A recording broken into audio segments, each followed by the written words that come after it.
Om Shanti. Good morning. अव्यक्त मुरली 6 नवंबर 2022। बाबा का मीठा मीठा पत्र हम मीठे मीठे बच्चों के मीठे मंथन के लिए। मंथन शुरू करने से पहले सर्वशक्तिमान, सर्व खजानों से संपन्न बनाने वाले परमपिता परमात्मा की सर्व शक्तियों भरी किरणों के नीचे बैठ जाते हैं और अनुभव करते हैं, मैं मास्टर सर्वशक्तिमान आत्मा हूं।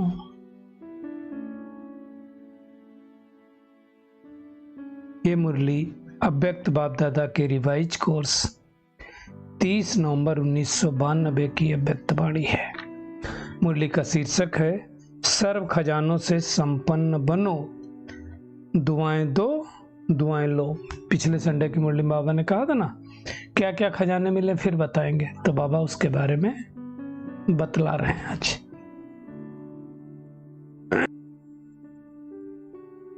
आज सर्व खजानों के मालिक अर्थात निराकार शिव बाबा अपने संपन्न बच्चों को देख रहे हैं। सबको नहीं देख रहे हैं, आज के दिन संपन्न बच्चों को देख रहे हैं। हर एक बच्चे को अनेक प्रकार के अविनाशी अखुट खजाने मिले हैं और ऐसे खजाने हमें मिले हैं जो अब भी हैं और आगे जन्म में भी खजानों के साथ रहेंगे। एक जन्म के खजाने नहीं मिले। बाबा पूछ रहा है कौन कौन से खजाने मिले और खजानों से सदा भरपूर हो। जिसको खजाने की प्राप्ति होगी क्या होगी? वो भरपूरता के नशे में रहेगी। उनके चेहरे चलन से चमक दिखाई देगी, संपन्नता की नहीं दिखाई देगी, स्वतः नजर आएगी। दुनिया में किसी को विनाशी खजानों की प्राप्ति होती है तो भी कितना नशा रहता है, वो हालांकि वो थोड़ा समय रहता है और आपको बाबा कहते हैं सदा रहना चाहिए। दुनिया वाले क्या कहते हैं, खाली हाथ आए थे खाली जाएंगे। हम बच्चे क्या कहते हैं, भरपूर होकर जाएंगे। तो कितने खजाने दिए? पहला खजाना बाबा का ज्ञान रत्नों का खजाना। बाबा कहते हैं मिला है कि नहीं, कोई वंचित तो नहीं है। हर रोज कितना ज्ञान देता है बाबा। हर रोज की मुरली पकड़ो तो देखो, बाबा कहते हैं कि इस ज्ञान रत्नों के खजाने से विशेष इस समय मुक्ति जीवन मुक्ति की अनुभूति कर रहे हो। मुक्ति धाम तो और जीवन मुक्ति धाम तो बाद में जाएंगे, वो तो भविष्य की बात है, लेकिन अभी इस समय मुक्त जीवन का अनुभव करते हैं। बाबा पूछ रहे हैं कितने मुक्त हैं? दुख और शांति के कारण उनसे मुक्त हुए, विकार से मुक्त हुए, अगर कोई परिस्थिति आई भी तो मुक्त हो जाते हैं, है ना। बाबा कहते लौकिक और अलौकिक जीवन को साथ रखो तो कितना डिफरेंस दिखाई देगा। तो मुक्ति भी अभी और जीवन मुक्ति भी अभी। व्यर्थ संकल्पों से मुक्त, विकल्पों से मुक्त, विकर्मों से मुक्त, यही तो जीवन मुक्त अवस्था हो गई। तो बाबा कहते देखो कितने बंधनों से मुक्त हुए। दुनिया में रस्सियां दिखाते ना कितने बंधनों की। तो हम मुक्त हुए कि नहीं हुए, अपनी चेकिंग करनी है सूक्ष्म। जीवन में रहते हुए जीवन मुक्त, तो ज्ञान के खजाने से कितनी जीवन मुक्ति दोनों का अनुभव हो गया। तो कितने खजाने मिले ज्ञान से हमको। अब मिले कि नहीं मिले वो हमें अपनी सूक्ष्म चेकिंग करनी। दूसरा याद का भी तो खजाना है। योग के द्वारा सब शक्तियों का खजाना मिलता है। तो कितनी शक्तियां? 8 शक्तियां तो एक सैंपल रूप में है, लेकिन बाबा कहते सर्व शक्तियों के खजानों के मालिक बन गए हो। महसूस होता है हमको इतने मालिक हैं हम। तीसरा, धारणा की सब्जेक्ट से कौन सा खजाना मिलता है? सर्व दिव्य गुणों का खजाना। वैसे तो कहते 36 गुण है, लेकिन है तो बहुत सारे गुण। तो सर्व गुणों का खजाना मिल गया। हर गुण की, हर शक्ति की विशेषता कितनी है, तो कितने खजाने मिल गए। और चौथी बात, सेवा द्वारा खुशी के खजाने की अनुभूति। अभी सेवा करो, अभी प्रत्यक्ष फल खुशी मिलता है। क्या अनुभव होता है कोई सेवा करते हैं हम? खुशी अनुभव होती है ना। तो सबसे बड़ा खजाना अविनाशी खुशी मिल गई। और पांचवा, संबंध संपर्क द्वारा ब्राह्मण परिवार के भी संपर्क में आए। तो संबंध संपर्क में आए तो कौन सा खजाना मिलता है? सर्प की दुआओं का खजाना मिलता है। तो पांचवा खजाना भी मिल गया। मेहनत नहीं करनी पड़ती जिसके पास दुआएं होती है ना। सबसे पहले माता पिता की दुआएं, मतलब शिव बाबा की दुआएं, ब्रह्मा बाबा की दुआएं, फिर सर्व के संबंधों में आने से सर्व ब्राह्मण परिवार की दुआएं। और ये दुआएं क्या करती हैं? हमें तीव्र गति से उड़ाने का कार्य करती हैं। साइंस में जैसे कहते हैं ना, सबसे तेज रॉकेट चलता है, ऐसे दुआओं का रॉकेट सर्वश्रेष्ठ है। दुआएं जिसके पास होगी उसको विघ्न स्पर्श नहीं कर सकता और विघ्न प्रूफ होगा। युद्ध नहीं करनी पड़ेगी, उसका हर बोल कर्म योग युक्त युक्ति युक्त हर कर्म बोल संकल्प बन जाएगा। तो ऐसा दुआओं का खजाना भी मिल गया। और फिर छठा क्या मिला? संगम के समय का खजाना। सातवां हो गया ना ये। इससे बड़ा खजाना कौन सा है? इतना श्रेष्ठ समय मिल गया कि इस समय पर हम 21 जन्मों की कमाई कर रहे हैं। वैसे तो पूरे कल्प की कहें तो ज्यादा अच्छा होगा,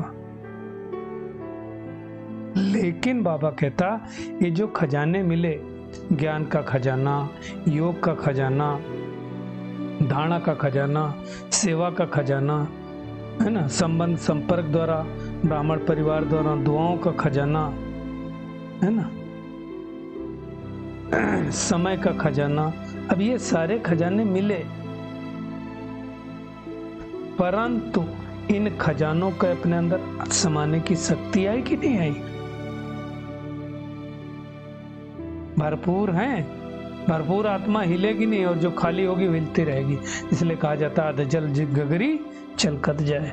तो बाबा कहते चेक करो ये सर्व खजाने कितने जमा किए हैं, या कोई में भरपूर है कोई में बाकी है। अभी ऐसा तो है नहीं बाबा ने अलग अलग दिया, किसी को 1 लाख दिया हो, किसी को करोड़ दिया हो ना। बाबा ने सबको एक जैसा दिया, लेकिन डिफरेंस क्या हुआ? देखिए 3 तरह के लोग हैं। एक क्या है? सिर्फ लेने वाले हैं, जो मिलता है लेते भी हैं, लेकिन मिला खाया पिया मौज किया और खत्म कर दिया। दुनिया में भी ऐसे होती, सैलरी मिली, खाया पिया मौज किया, खत्म कर दिया। दूसरे क्या होते हैं?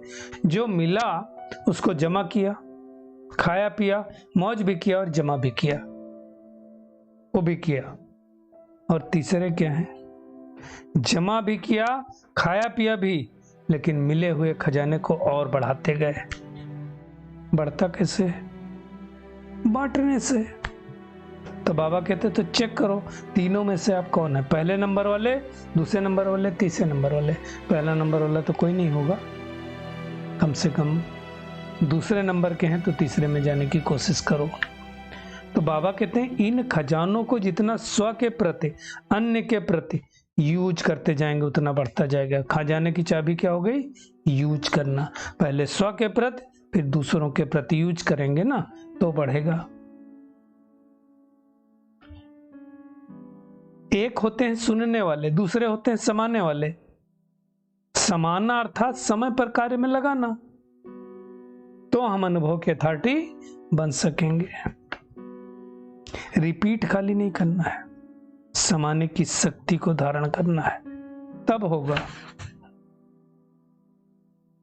समाने वाले जो होंगे ना, उनके सामने परिस्थिति तो आएगी, लेकिन त्रिकालदर्शी स्थिति होकर के उस परिस्थिति का सामना कर लेंगे। जैसे दुनिया में भी देखो, बाबा कहते हैं स्थूल खजाना किसी के पास है, लेकिन अगर यूज करना नहीं आता है तो मनुष्य आत्माएं वो खुश नहीं रह पाती। और जिनको यूज करना आते हैं वो बड़े अच्छे तरीके से यूज भी कर पाती हैं। तो बाबा कहते कौन हो आप, चेक करो कौन सी कैटेगरी के हो, है ना। बाबा कहते हर खजाने के मालिक बन, ज्ञानी समझदार बन, नॉलेजफुल बन, त्रिकालदर्शी बन, खजाने को कार्य में समय पर लगाओ। ऐसे नहीं कि ऑर्डर करो सहन शक्ति को, और सहन शक्ति जब आए जब जरूरत चली जाए कार्य पूरा होने के बाद। नहीं, समाने की शक्ति जब चाहिए, सहन करने की जो सब चाहिए वो होनी चाहिए। ऐसा नहीं बोलना तो नहीं चाहते थे, मुख से निकल गया, नहीं, इसको खजाने के मालिक नहीं गुलाम कहेंगे। सर्व शक्तियां बाप के अधिकार का खजाना है। वर्षा हमारा जन्म सिद्ध अधिकार है। जैसे दुनिया में देखो, छोटा भी राजकुमार होगा ना किसी घर का तो उसको नशा रहता है। आप देखो किसी छोटे बच्चे की कार खड़ी हो बाहर और कोई आकर के पूछे, मान लो गाड़ी धुलने वाला है, पूछे ये गाड़ी आपकी है, बोलेगा हाँ भाई मेरी है, बोलो क्या काम है। नशा, तो वैसा नशा होना चाहिए कि मैं परमात्मा की संतान हूं, मेरे पास इतने खजाने हैं। भरपूरता का लाभ लेना है, कोई नहीं ले पाता है।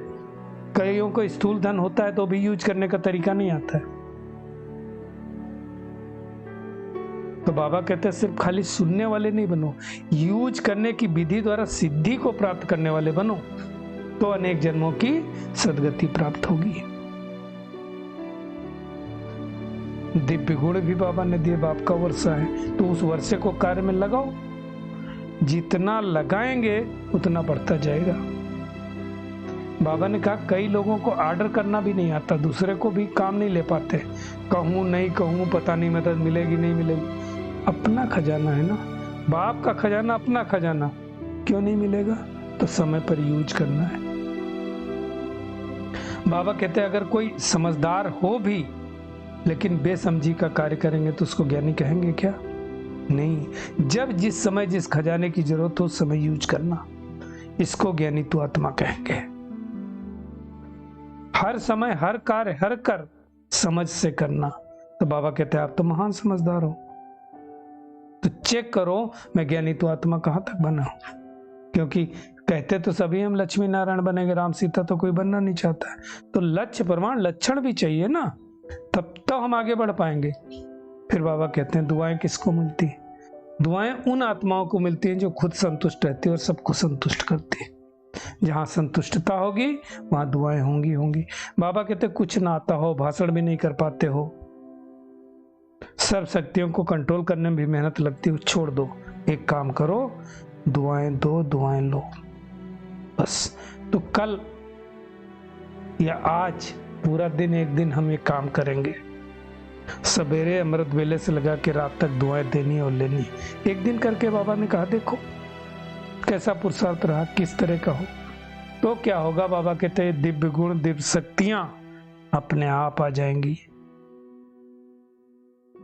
सहन शक्ति, समाने की शक्ति, ये होंगी ही, अंदर आ ही जाएंगी, है ना। तो बाबा कहते हैं दुआएं देना और दुआएं लेना, ये बीज है। बाबा ने कहा इसकी विधि क्या है? दो शब्द याद रखो, एक है शिक्षा और दूसरी है क्षमा। शिक्षा तो सब दे लेते हैं, क्षमा भाव नहीं होता है। शिक्षक बनना सब बहुत ईजी है, कोर्स किया और शिक्षक हम बन गए, लेकिन क्षमा करना है, रहम दिल बनना है। बाबा कहते हैं जब आपके जड़ चित्रों से अभी तक दुआएं मिलती हैं तो आप चैतन्य नहीं दे सकते हो। तो दुआओं का अखुट खजाना जमा करना, और उसका साधन है दुआएं देना, दुआएं लेना। हर कदम में दुआएं दो और दुआएं लो, है ना। कोई क्रोध भी देगा जिसके पास होगा, लेकिन वो परबस है, हम परबस नहीं है, हम मास्टर सर्वशक्तिमान हैं। क्रोधी ने अपनी दुआएं दी, तो हमें क्या करना है? जैसे बाबा कहते गुलाब का फूल कितनी गंदगी में डालो, गोबर में डालो, लेकिन वो तो खुशबू ही लेता है ना। तो ऐसे कोई गुस्से करने वाला भी हो, उससे हमें अच्छाई लेनी है। बाबा कहते हैं तो संसार है, यहाँ छोटी लहरें बड़ी लहरें टेढ़ी मेढ़ी सब होंगी, वो नहीं देखो। ये ठीक हो जाए तो मैं ठीक हो जाऊं ना, परिस्थिति बड़ी नहीं, मैं आत्मा बड़ी हूं। खुद को बदलो, बदला लेने की कोशिश मत करो। ये ऐसा क्यों करता, वो ऐसा क्यों करता है, इससे परे चले जाओ। तो क्या करेंगे आज का सबसे बड़ा होमवर्क है दुआएं देना और दुआएं लेना। सारा दिन, एक दिन करके देखते हैं और ध्यान रखेंगे, हमें खजानों के संपन्न बनना है। पहला खजाना ज्ञान का खजाना, दूसरा याद का योग का खजाना, तीसरा धारणा की सब्जेक्ट का खजाना, चौथा सेवा द्वारा खुशी का खजाना, पांचवा संबंध संपर्क द्वारा दुआओं का खजाना, और छठा संगम युग के श्रेष्ठ समय का खजाना। तो ऐसे खजानों से संपन्न बनना है। आज का बाबा का वरदान है, साधनों के बसीभूत होने के बजाय उन्हें यूज करने वाले मास्टर क्रिएटर भव। बाबा कहते हैं साइंस के साधन जो आप लोगों के काम आ रहे हैं, ड्रामा अनुसार उन्हें भी टच तभी हुआ है जब आपको आवश्यकता है। बाबा आने से पहले साइंस इतनी आगे नहीं थी, लेकिन ये साधन बाबा कहते यूज करते उनके बस में नहीं हो जाओ। कभी कोई साधन अपनी ओर न खींच ले, मास्टर क्रिएटर बनकर क्रिएशन से लाभ उठाओ। क्रिएटर मैं हूँ, वो क्रिएशन है मेरी। अगर उनके वशीभूत हो गए तो वे दुख देंगे, इसलिए साधन यूज करते भी साधना निरंतर चलती रहे। स्लोगन है, निरंतर योगी बनना है तो हद के मैं और मेरेपन को बेहद में परिवर्तन कर दो। परमात्मा किरणों के नीचे बैठ जाते हैं, अनुभव करते हैं कि मैं दुआएं लेने और दुआएं देने वाली आत्मा हूं, सर्व खजानों से संपन्न आत्मा हूं।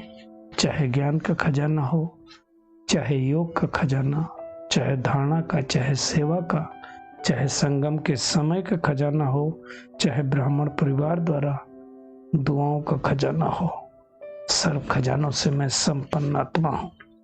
साधनों के वशीभूत होकर साधना न करने वाली मास्टर सर्वशक्तिमान आत्मा हूं। शुक्रिया मीठे प्यारे बाप दादा, शुक्रिया आप सभी का इस मीठे मंथन के लिए। ओम शांति।